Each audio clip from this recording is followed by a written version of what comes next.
Aryan TV national देख रहे हैं आप और मैं हूं आपके साथ पूजा सिंह। चलिए बुलेटिन की शुरुआत करेंगे हमारा उत्तराखंड की कुछ खास बड़ी खबरों के साथ। उत्तराखंड के मुख्यमंत्री पुष्कर सिंह धामी ने वीवीजी रामजी बिल को ग्रामीण भारत के लिए एक मजबूत और विकास आधारित कानून बताया।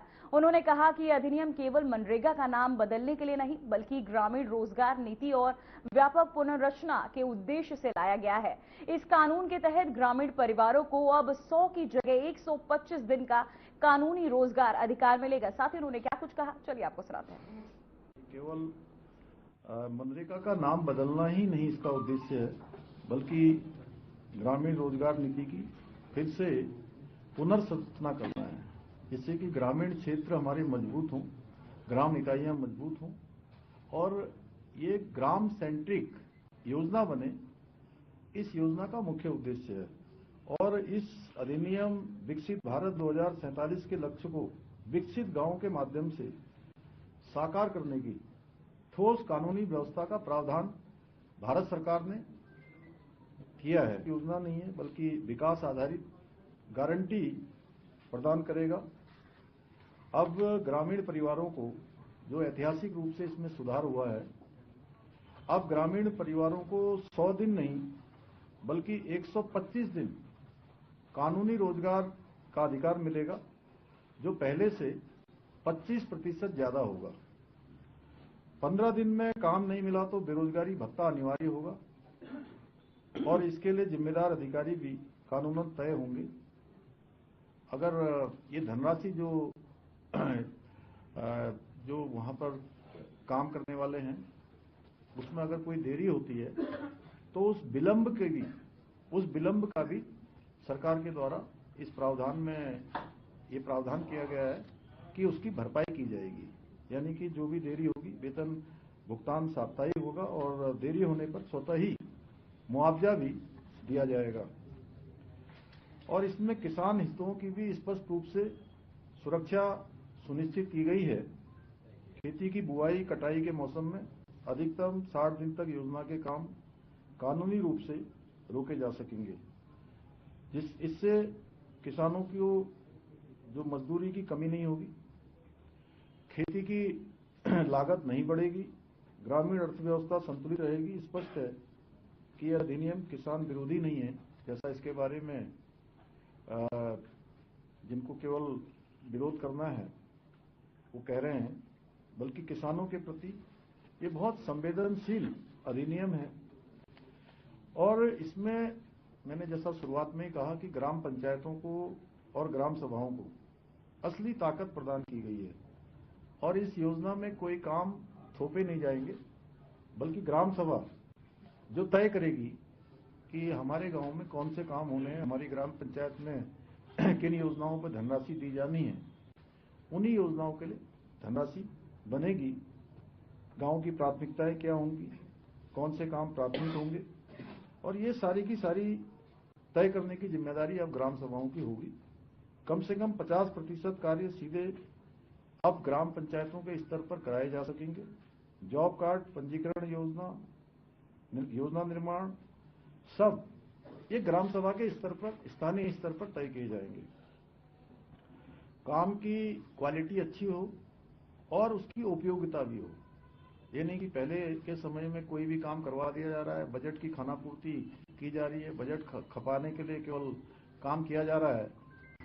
इस प्रावधान में उन सभी को गुणवत्ता पर आधारित, उपयोगिता पर आधारित किया गया है और अब बिखरे हुए जो 260 प्रकार के अब काम नहीं होंगे, बल्कि अब 4 स्पष्ट श्रेणियां होंगी। एक जल संरक्षण का होगा, तालाब, चेक डैम, स्टाफ डैम, ग्रामीण अवसंरचना, सड़क, नाली, स्कूल, अस्पताल, आजीविका की परिसंपत्तियां, एसएसजी, सेट मतलब सेल्फ हेल्प ग्रुप, स्वयं सहायता समूह के लिए कोई भवन इत्यादि बनाना है, सेट बनाना है, स्किल सेंटर बनाना है, हाट बनाना है, या आपदा प्रबंधन के क्षेत्र में भी। अब इस अधिनियम के बाद आपदा प्रबंधन के क्षेत्र में भी इसकी धनराशि लगाई जा सकेगी, जिसमें रिटेनिंग वाल, ड्रेनेज, पिचिंग, इस प्रकार के काम होंगे। इस प्रकार के कामों से गांव में सबको काम भी मिलेगा और गांव भी मजबूत होगा, ग्राम सभा के लोग भी मजबूत होंगे। और इस अधिनियम में महिलाओं की सशक्तिकरण पर विशेष फोकस किया गया है। स्वयं सहायता समूह से जो जुड़ी हुई बहनें हैं उनके लिए स्किल सेंटर, उनके लिए भवन का निर्माण, ग्रामीण हाट, ये सब बनाए जाएंगे, जिससे महिलाओं को गांव में ही काम मिलेगा, उनकी आजीविका बढ़ेगी, रोजगार के साधन उनके होंगे। इसके अतिरिक्त तकनीकी आधारित इसमें ट्रांसपेरेंसी का भी प्रावधान किया गया है।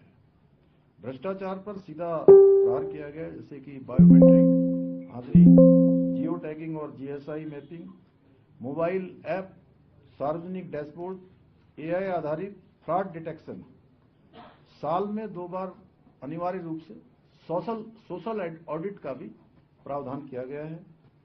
इन सभी तकनीकों का प्रयोग इस योजना को भ्रष्टाचार मुक्त रोजगार गारंटी योजना बनाता है और साथ ही जो इसका प्रशासनिक ढांचा है, उस प्रशासनिक ढांचे को भी इससे मजबूती मिलेगी। जैसे ग्राम रोजगार सहायक, फील्ड असिस्टेंट, तकनीकी सहायक आदि इस योजना की रीढ़ है, जो मुख्य रूप से इस योजना को संचालित करते हैं। तो वहीं उत्तराखंड के मुख्यमंत्री पुष्कर सिंह धामी ने अंकिता भंडारी हत्याकांड पर कहा कि यह संवेदनशील प्रकरण था। घटना के तुरंत बाद तीनों आरोपियों को गिरफ्तार किया गया और शव बरामद किया गया। महिला आईपीएस अधिकारी के नेतृत्व में एसआईटी ने जांच की। सीबीआई जांच के लिए अर्जी लगाई गई और आरोपियों को आजीवन कारावास की सजा भी सुनाई गई है। मुख्यमंत्री ने कहा कि ऑडियो में जिनके नाम आए हैं उनकी भी जांच होगी और कोई दोषी नहीं बचेगा।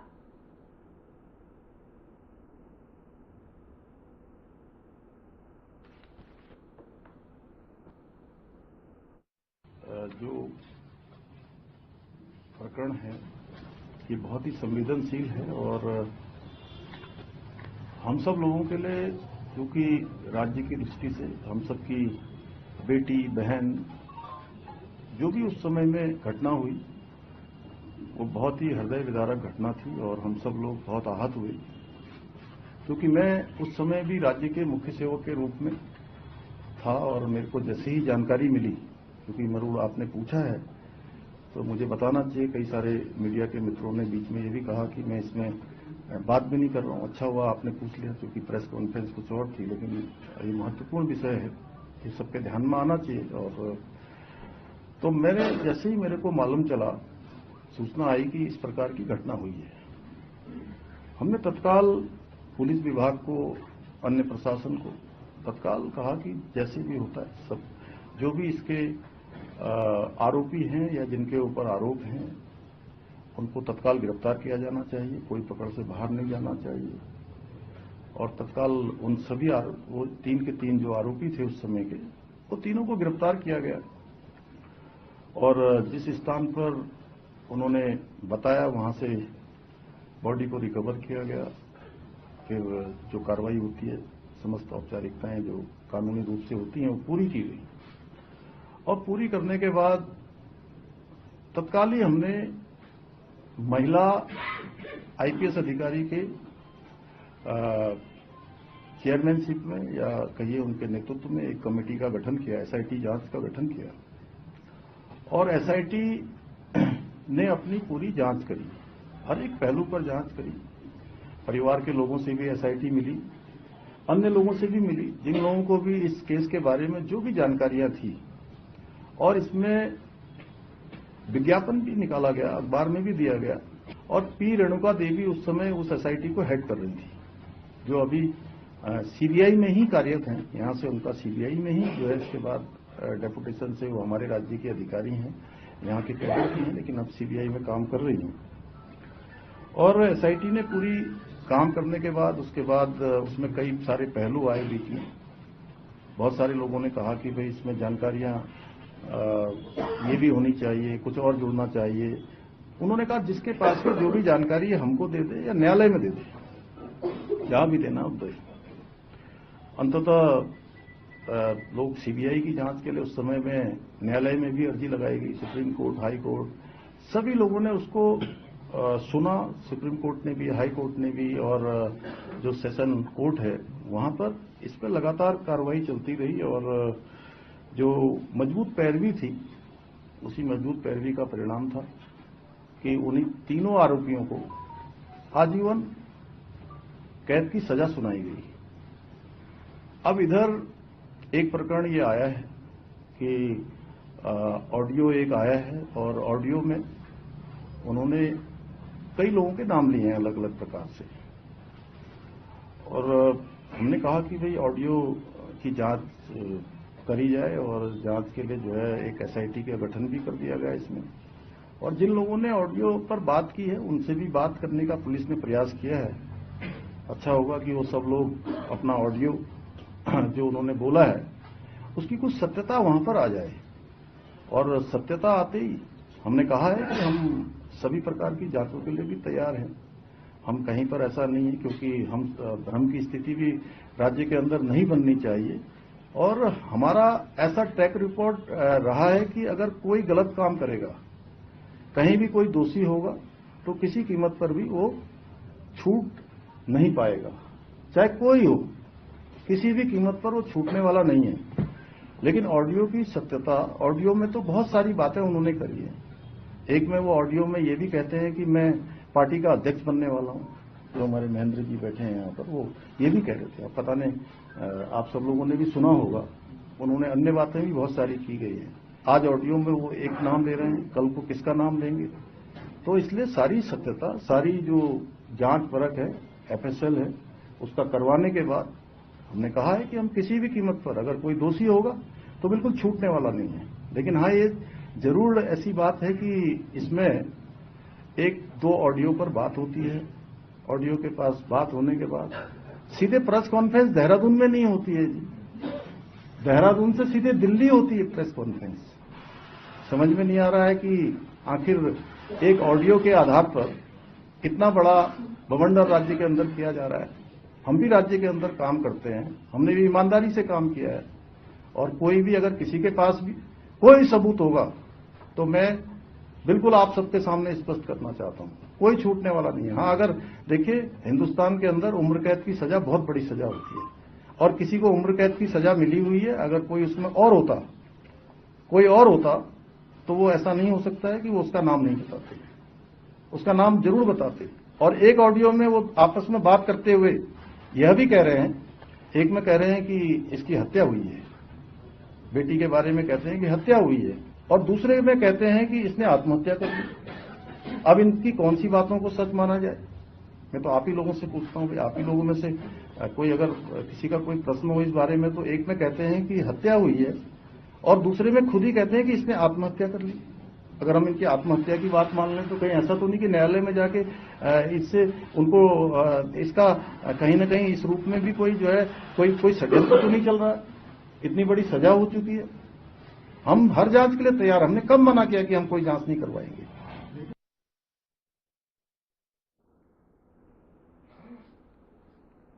तो वहीं देहरादून में भारतीय मानक ब्यूरो के 79वें स्थापना दिवस के अवसर पर एक भव्य कार्यक्रम का आयोजन किया गया। इस मौके पर गुणवत्ता मानकीकरण और साथ ही उपभोक्ता सुरक्षा को लेकर बीआईएस की भूमिका पर विशेष चर्चा हुई। कार्यक्रम में मुख्यमंत्री पुष्कर सिंह धामी ने कहा कि बीआईएस देश में गुणवत्ता संस्कृति को मजबूत करने की रीढ़ है। उन्होंने कहा कि मानकीकरण से न केवल उपभोक्ता का विश्वास बढ़ता है, बल्कि उद्योगों की प्रतिस्पर्धात्मक क्षमता भी मजबूत होती है। सीएम धामी ने कहा कि आत्मनिर्भर भारत और विकसित भारत के संकल्प को साकार करने में बीआईएस भी भूमिका अत्यंत महत्वपूर्ण है। उन्होंने उद्योग और व्यापारियों से आग्रह किया कि बीआईएस मानकों को अपनाकर सुरक्षित, टिकाऊ और गुणवत्तापूर्ण उत्पाद का आपको बताते चले उपलब्ध कराएं। कार्यक्रम के दौरान गुणवत्ता जागरूकता, बीआईएस प्रमाण और उपभोक्ता हितों में से जुड़े विषयों पर भी प्रस्तुतियां दी गई। इस अवसर पर अधिकारियों, उद्योग प्रतिनिधियों और छात्रों की बड़ी भागीदारी रही।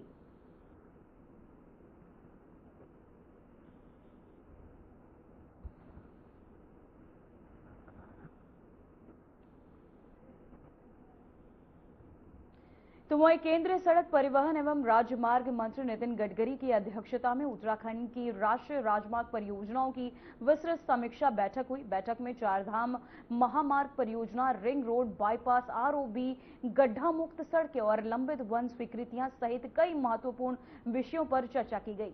बैठक में सभी कार्यों को गति देने पर जोर दिया गया। साथ ही मानसून के पहले सड़कों के रखरखाव को प्राथमिकता देने और प्रमुख परियोजनाओं को दिसंबर 2026 तक समयबद्ध रूप से पूर्ण करने के स्पष्ट दिशा निर्देश दिए गए।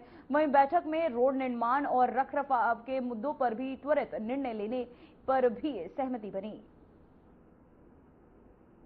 मंत्रालय उनकी अध्यक्षता में आज उत्तराखंड की सभी सड़कों को लेकर और सभी कार्य जो टनलों के हैं, सभी परियोजनाएं जो चारधाम ऑल वेदर रोडें हैं, अन्य परियोजनाएं हैं, उन सभी को लेकर आज विस्तृत रूप से आज उन पर समीक्षा की गई और उन सभी कार्यों को, जो कार्य अभी चल रहे हैं, उनको जल्दी से जल्दी पूरा करने के लिए सभी विभागों को निर्देशित किया है। वन विभाग की जो एनओसी नहीं हुई है, जिन पर वन विभाग की रोक है, उनको वन विभाग तत्काल करे। राष्ट्रीय राजमार्गों के काम के लिए ड्रेजिंग आदि करने के लिए भी माननीय न्यायालय के स्तर पर या अन्य स्तरों पर जो काम रुके हैं उनको तत्काल कराने के लिए, साथ ही जो गंगोत्री हाईवे है उस हाईवे को और अच्छा बनाया जाए। कुछ स्थानों पर बाईपास बनने हैं, उन बाईपासों को बनाया जाए जगह जगह पर। और जो राज्य के इस अंदर जिन परियोजनाओं को अभी अवार्ड नहीं किया गया उसे अगले 2 माह में पूर्ण किया जाए, यानी कि जो अभी अधूरे काम हैं उनको यथाशीघ्र करने के लिए कहा गया है। और जो अनेक राष्ट्रीय राजमार्गों के काम हैं, ROW के काम हैं, ROB के काम हैं, उन सभी को कामों जैसे कि श्यामपुर ऋषिकेश कर ROB बनाने के लिए भी सैद्धांतिक रूप से सहमति दी गई। इसी प्रकार से ऋषिकेश बाईपास है, भानेवाला जौलीग्रांट ऋषिकेश मार्ग है। इसके अतिरिक्त सभी जो ब्लैक स्पॉट हैं और जो फॉग आच्छादित स्पॉट हैं उनका डाटा उपलब्ध करा के जल्दी ही जो है भारत सरकार को भी उपलब्ध कराना है। सभी 5 लोकसभा क्षेत्रों में जो हमारी एक्सीडेंट के लिए निर्माण समिति होती है उनके समाधान के लिए, उस पर हमारे राज्य ने पहले भी अच्छा काम किया है। सभी सड़कों के मेंटेनेंस और जो गड्ढा मुक्त के काम हैं वो मानसून से पहले पूरी तरह से कर ले जाएं, जिससे कि मानसून के समय में कोई दिक्कत न हो। जैसे यहाँ पर गलोगी के पास है और इसी प्रकार स्वाला है और जो हमारे क्वारब वाले हैं, इन सब स्थानों के लिए चर्चा हुई है कि इन स्थानों पर बनाया जाए। जो LA के स्तर पर हो रहे विलंब पर जल्दी हमारे चीफ सेक्रेटरी सभी जिलाधिकारियों से वार्ता करके उनकी बैठक करके उसको रिव्यू करेंगे और जो 6 नई DPR प्रस्तावित हैं उसमें तो वहीं राज्यसभा सांसद नरेश बंसल ने अंकिता भंडारी हत्याकांड पर प्रतिक्रिया दी। उनका कहना है कि जिन राजनीतिक दलों को जनता ने चुनाव में नकार दिया वे अब इस घटना को लेकर अपनी राजनीतिक जमीन तलाशने में लगे हैं। सांसद ने कहा कि अपराध और न्याय के मामले में राजनीति नहीं करनी चाहिए।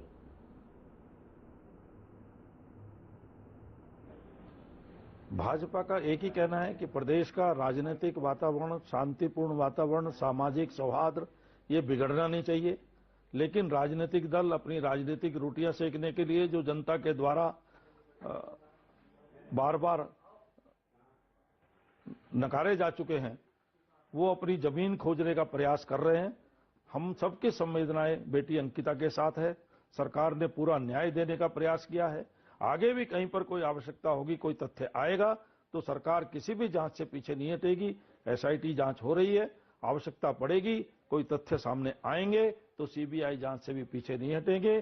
किंतु आनन फानन में CBI जांच करा करके अपराधियों की जो ये मदद करना चाहते हैं, हम उन अपराधियों की मदद नहीं होने देंगे। मतलब आप किन अपराधियों की बात करें? जो 3 उम्र कैद की सजा, उन अपराधियों की आप बात कर रहे हैं? बिल्कुल। और इनकी मदद कर कौन रहा है? उनकी मदद वो कर रहे हैं जो बिना तथ्यों के CBI जांच की मांग कर रहे हैं। तो मतलब क्या लगता है इस पूरे क्रम में पूरा षड्यंत्र है क्या ये, जिस तरह से आप लगातार बात कर रहे हैं? इसमें बहुत सारी चीजें हो सकती है। किसी के व्यक्तिगत विद्वेष हो सकते हैं, किसी का षड्यंत्र हो सकता है, किसी को राजनीतिक रोटी सेकनी हो सकती है। इस सब प्रकार के बहुत सारे आजकल आप देख रहे हो कि पूरे विश्व के अंदर इस प्रकार की अराजक गतिविधियां करने का प्रयास हो रहा है, उसका भी कोई पार्ट हो सकता है। तो ऑलमोस्ट अब भाजपा का यही कहना है कि अगर सबूत मिलता तो हम CBI जांच करेंगे। बिल्कुल करेंगे, लेकिन अराजक तत्वों को अलग थलग करेंगे। कांग्रेस को क्या कहना चाहते हैं जो सड़कों पर पुतला लगा? कांग्रेस को हम यही कहना चाहते हैं कि वो एक राजनीतिक दल के रूप में राजनीति का काम करे, अपने संगठन को मजबूत करे, चुनाव लड़े, मैनिफेस्टो लाए, लेकिन ऐसे अराजक तत्वों को लेकर के जो लोग दूसरी पार्टी के लोगों के घरों में आंदोलन में घुस। तो वहीं बीजेपी प्रदेश अध्यक्ष महेंद्र भट्ट ने कांग्रेस पर गंभीर आरोप लगाते हुए कहा कि कांग्रेस केवल राजनीति हथकंडा अपना रही है और प्रदेश के माहौल को खराब करने की कोशिश कर रही है। उन्होंने कहा कि कांग्रेस बार बार अलग अलग वीआईपी के नाम लेकर मृत व्यक्ति का भी अपमान किया जा रहा है। भट्ट ने बताया कि इस मामले में दुष्यंत जी ने रिपोर्ट दर्ज कराई है और दिल्ली हाईकोर्ट में आपको बता दें कि मानहानि का दावा भी किया गया। उनका कहना है कि बीजेपी इस तरह की राजनीति भी कर रही है और साथ ही को आपको बता दें कि कोशिश को बर्दाश्त नहीं करेगी और साथ ही तथ्य सामने आने पर कानून कार्यवाही सुनिश्चित की जाएगी। हम शुरू से ही इस बात को कह रहे हैं कि केवल राजनीतिक हथकंडा कांग्रेस के लोगों द्वारा अपनाया जा रहा है और पूरे प्रदेश के माहौल को खराब करने का प्रयास कर रहा है। बार बार अलग अलग वीआईपी का नाम लेकर उस मृत आत्मा को भी अपमानित करने का काम कांग्रेस के लोग कर रहे हैं। अब क्योंकि दुष्यंत जी ने इस मामले में रिपोर्ट भी दर्ज कर दी है और दिल्ली हाईकोर्ट के अंदर में मानहानि का दावा भी किया है। मेरी आज ही दुष्यंत से बात हुई है, कल उसकी पहली तारीख है। अनेकों जो मेरी जानकारी में है, अनेकों लोगों ने उनसे क्षमा याचना भी, सोशल मीडिया के कुछ लोग थे, उन्होंने करने प्रारंभ किया है कि बिना तथ्यों के जब कोई चीज हाथ से निकल के आती है अंततः सत्य की जीत होती है। और हम इस बात को लगातार कहते आए हैं कि जो राजनीतिक मुद्दा बना रखा है, अपराधी जेल की सलाखों के अंदर है। मुझे तो संदेह इस बात का भी होता है कुछ लोग उन अपराधियों को छुड़ाने के लिए भी षड्यंत्र रच रहे हैं। हर जांच के लिए सरकार तैयार है, हर तथ्यों के आधार पर जांच हो रही है। जो तथाकथित अभी क्लिपिंग आई है उसकी भी फोरेंसिक जांच के लिए आदेश हो गए हैं। बहुत जल्दी अपराधियों की अरेस्टिंग भी होगी, पूछताछ भी होगी और इस मामले में जो प्रदेश के माहौल को खराब करने का जो लोग प्रयास कर रहे हैं, निश्चित रूप से जब सच्चाई सामने होगी तो उनके मुताबिक बड़ा तमाशा होगा। अध्यक्ष जी, अश्लील टिहरी तमाम जगह पर भाजपा ने कांग्रेस का पुतला दहन किया, प्रदर्शन प्रदेश की इमेज को खराब करने का काम किया जा रहा है। वो बेटी सबकी प्रिय बेटी थी, उसके नाम को अपमान करने को कांग्रेस कर रही है। राज्य के अंदर एक प्रकार का अराजकता का माहौल उत्पन्न करने का प्रयास किया जा रहा है, जिस प्रकार से कुछ ऐसे तत्व जो लाल झंडे लेकर और केवल राज्य के स्वरूप को बिगाड़ने की चेष्टा करते हैं, उनके द्वारा जिस प्रकार के कार्य किए जा रहे हैं उसको लेकर हमारा पूरा प्रदर्शन था। और मैं कह सकता हूं कि उतने लोग उस जुलूस में नहीं होंगे जितना हमारे पूरे प्रदेश के अंदर मंडल स्तर के कार्यकर्ताओं ने ये पुतला दहन कर। फिलहाल उत्तराखंड की खबरों में इतना ही। देखते रहिए RN TV नेशनल। मुझे दीजिए इजाजत।